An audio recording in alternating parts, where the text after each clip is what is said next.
वक्रतुण्डाय धीमहि तन्नो दन्ति प्रचोदयात्। ओम विनायकाय मम कपिलाय मम भरतचंद्रनाय मम विपवर्णाय मम शुभकर्णाय मम दैवमात्राय मम सुरमुखाय मम विघ्नराजाय सुरुजिन्याय मम मोक्षिकवाहनाय नमो नमः। वक्रतुण्ड महाकाय सूर्यकोटि समप्रभ निर्विघ्नं कुरु मे देव सर्वकार्येषु सर्वदा।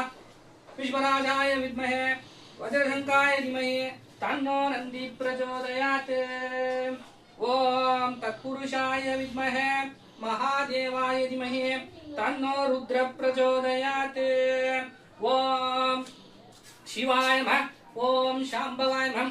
ओम शशिशेखराय नमः। ओम वामदेवाय नमः। ओम विरूपाक्षाय नमः। ओम नीललोहिताय नमः। ओम शोभनाय नमः। ओम भुजंगभूषणाय नमः। ओम गिरिप्रियाय नमः। ओम कैलासवासिन्ये नमः। ओम सांभवाय नमः। ओम सदाशिवाय नमः। ओम शंकराय नमः। ओम शांभवाय नमः। ओम शांताय नमः। श्री महाशिन्याय नमः। ओम सर्वसिद्धिव्याय नमः।